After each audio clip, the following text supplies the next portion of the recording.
পিনাকি ভট্টাচার্য তার ফেসবুক পেজে নিজেই স্ট্যাটাস দিয়েছিলেন তিনি কিভাবে দেশ ত্যাগ করেন।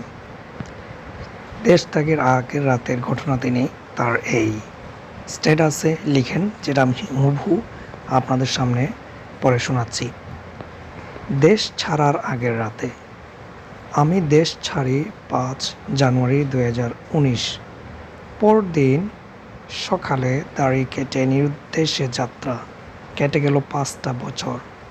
আমার দেশ ছাড়ার এবং নিরাপদে বর্ডার পার করে দেওয়ার পরিকল্পনা, আয়োজন সহ সর্বতোভাবে সাহায্য করেছিল সাবেক ও বর্তমান ছাত্র শিবিরের ছেলেরা।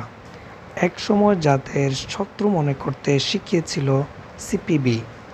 আমার চরম দুঃসময়ে যারা ঝুঁকি নিয়ে আমাকে বাঁচিয়েছিল, আমি তাদের বাকি জীবনটা বুক দিয়ে আঁকড়ে রাখব। ওরা আমার ভাই। আমি কিভাবে দেশ ত্যাগ করতে পারলাম এটা নিয়ে যারা প্রশ্ন করে তাদের জানিয়ে রাখলাম কারা কিভাবে আমাকে নিরাপদে পৌঁছে দিয়েছিল ব্যাংকক পর্যন্ত।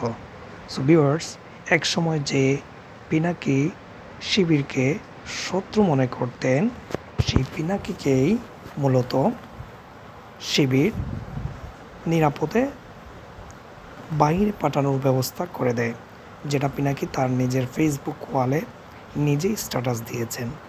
সো ভিউয়ার্স, আপনাদের কি মতামত থাকতে পারে এই ব্যাপারে অবশ্যই কমেন্ট করে জানাবেন।